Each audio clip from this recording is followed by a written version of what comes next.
এখন থেকে মোবাইল আগের মতো কেনাবেচা করবেন না। আগে দেখবেন আমাদের এটি বিটিআরসিতে রেজিস্ট্রিকৃত আছে কিনা। তো এটা কিভাবে চেক করবেন নতুন এবং পুরাতন মোবাইল? আগে ডায়াল প্যাডে যাবেন,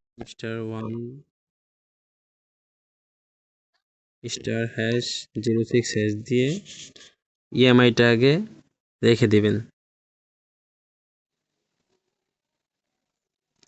তারপর যে কোনো ফোনে ইএমআইটা বের করে নিয়ে তারপর *16161 ডায়াল করবেন।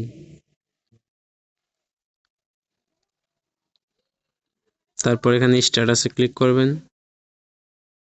তারপর যে 15 ডিজিটের ইএমআইটা দিয়ে দিবেন, সেন্ড দিবেন। তারপর এখানে একটা মোবাইলে এসএমএস আসবে।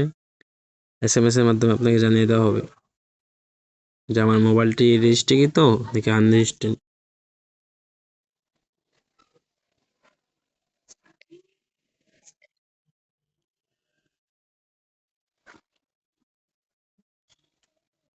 এই যে মেসেজ চলে এসেছে। এই এনইআই সিস্টেম নিবন্ধিত রয়েছে এবং ব্যবহৃত হচ্ছে।